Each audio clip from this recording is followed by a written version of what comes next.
ایک جنگل میں ایک خرگوش اور ایک کچھوا رہتے تھے۔ خرگوش اپنی تیز رفتاری پر بہت فخر کرتا تھا اور جانوروں کے سامنے اپنی رفتار کی تعریف کیا کرتا تھا۔ دوسری طرف کچھوا بہت دھیمے اور سکون سے چلتا تھا، لیکن وہ بہت صابر اور مستقل مزاج تھا۔ ایک دن خرگوش نے کچھوے کا مذاق اڑاتے ہوئے کہا، ٹھیک ہے، چلو دوڑ لگاتے ہیں اور دیکھتے ہیں کہ کون جیتتا ہے۔ تم سست ہو، اگر تمہارے ساتھ میں دوڑ لگاؤں گا تو بہت آسانی سے تمہیں ہرا دوں گا۔ ہا ہا ہا ہا ہا۔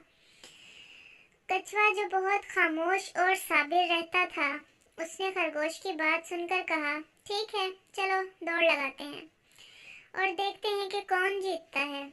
خرگوش نے خوشی سے یہ چیلنج قبول کر لیا، کیونکہ اسے یقین تھا کہ وہ کچھوے کو بآسانی ہرا دے گا۔ جنگل کے سب جانور دور دور سے دوڑ دیکھنے کے لیے جمع ہو گئے۔ دوڑ شروع ہوئی اور خرگوش تیزی سے بھاگنے لگا اور جلد ہی کچھوے کو پیچھے چھوڑ دیا۔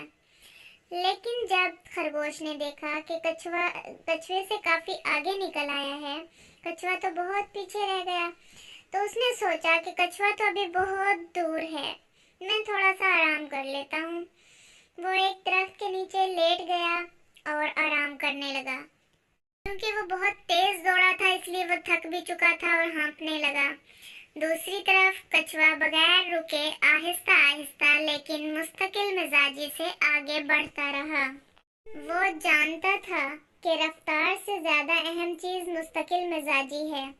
خرگوش کو آرام کرتے کرتے نیند آ گئی، جبکہ کچھوا وہاں سے خاموشی سے گزر گیا۔